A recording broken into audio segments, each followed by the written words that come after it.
Hello mga kamamshis! Welcome to another mini vlog!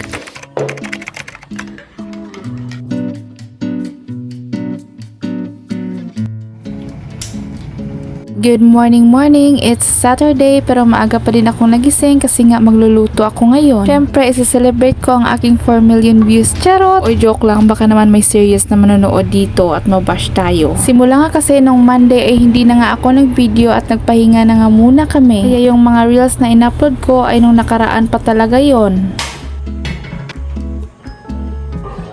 Kagabi pa lang ay tinimplahan ko na ang chicken at minarinate ko na nga din sa toyo at ng kalamansi. Kaya etong kanyang breading ay hindi ko na nga ito dagdagan ng pampalasa kasi nga medyo maalat na nga ang crispy fry.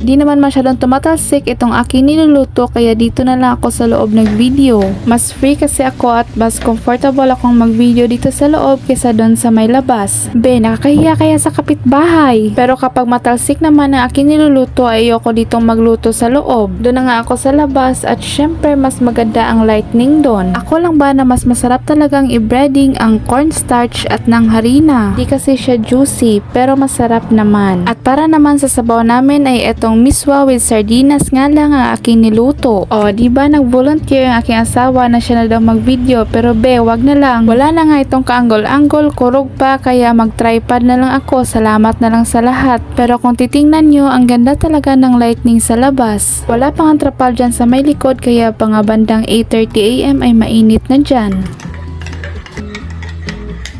Dito na nga kami sa bahay magbe-breakfast kasi nga Sabado ngayon at walang pasok ang anak namin. Natutulog pa nga siya sa mga oras na yan kaya kami lang ni Josawa ang kumakain. May ubo at sinat nga kasi siya kaya ayan pinagpapahinga muna namin. Uso na din ngayon ang ubot sipon at malabi na din siyang classmate na may ubo. Sa kalagitnaan ng kain namin at pagchichismisan ay eto at nagising na din ang Junakis namin. At eto nga pagkagising ay nagsasabi na agad na masakit daw ang kanyang tiyan. Kinat ko na nga din pala ang video na yon kasi nga pinakain ko pa siya at pinaliguan. Kapag kasi mag-video pa ako ay masyadong matatagalan na at may pasok din kami ng Josawa. Kaya ayan, fast forward na lang at paalis na kami dito. Mag-8 AM na nga at 8:30 AM ay magsa-start na ang shift ng Josawa. Pero una nga namin ihatid ang anak namin bago kami papasok sa aming work. Parang kailan lang nasunod-sunod yung low pressure at ng bagyo tapos ngayon, eto na, sobrang init na naman. At ilan nga lang yan sa aming mga kaganapan bago kami papasok sa aming work.